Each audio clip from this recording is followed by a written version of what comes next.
Brilliance Audio presents The Lion's Bride by Connie Mason, performed by Simon Mattox. William the Conqueror had built his tower immediately after riding victoriously into London town in the year of our Lord 1066. He built it of earth and timber at the southeast corner of the old Roman city walls. He built it to command the River Thames as well as the city, and to keep an eye on his conquered subjects. The Lyon of Normandy watched the conqueror drum his fingers on the table in a manner that clearly revealed his state of agitation. Lyon had no idea why he'd been summoned to wait upon the king's pleasure, but assumed it was because his men-at-arms were needed to quell yet another uprising within the kingdom.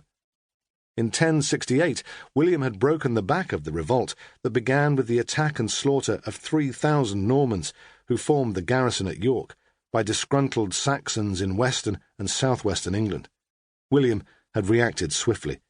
He entered York and ravaged the whole country as far as the Tees. As always, Lyon had ridden at William's side, wielding his sword with terrible vengeance.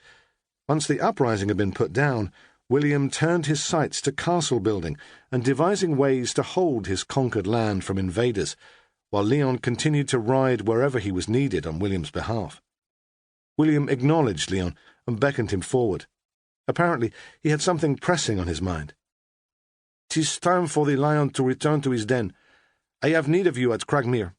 My spies tell me that King Malcolm of Scotland is conspiring with deposed Saxon barons. Malcolm is ever greedy and eager to extend his borders into England, and there are those within the kingdom who plot with him." Lyon stared at William thoughtfully. The conqueror was often pensive these days, aware that his was an army camped in a hostile land, holding the population down by castles constructed at key points. Saxon resistance died hard. "You wish me to take up residence at Cragmere? Have you no longer need of my arm and my sword?" "I know where your arm and your sword are, should I have need of them. Nay, Lyon, you will be of more use to me at Cragmere. 'Tis time you produced an heir to hold the Northumbrian land in England's name after we are both gone. Have you seen your bride since you left her at the Abbey, or inquired after her?" "Nay," Lyon said, recalling with alacrity that willful child the king had commanded him to wed. "You gifted me with rich lands, but gave me a child as bride. I do not bed children." "I had no inkling the Cragmere heiress was so young, but men often take brides younger than she." "Not I. I prefer bedding women who know what they are about." "Women like Lady Sabrina? 'Tis time you stop wasting your seed on your mistress and produce an heir for Cragmere. None of your bastards can inherit, and you know how I frown on infidelity. Your bride is 10 and 9 now, and ripe for bedding. In truth, some would consider her past her prime."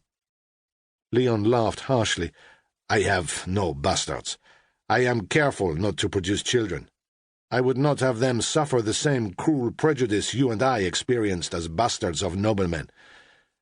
As for my lady wife, she detests me. Her Saxon roots run deep." "Nevertheless, she is your wife, the only woman who can bear your legitimate heirs. Need I say more?" "I will do as you command, sire, albeit with misgiving. My wild Northumbrian rose has sharp thorns and a viper's tongue. Though only 14 at the time, she subjected me to the vicious edge of her temper from the moment of our meeting. I pray the good sisters have subdued her wild nature, and taught her the humility and obedience desirable in a woman." William suppressed a smile. Though only 27, Lyon was a formidable fighter, feared and respected by the enemy. Strong of arm and body, with a handsome countenance to match, Lyon had had his pick of willing Saxon women since their arrival on English shores. Yet William had never seen him react to a woman as he just did at the mention of his own lady wife.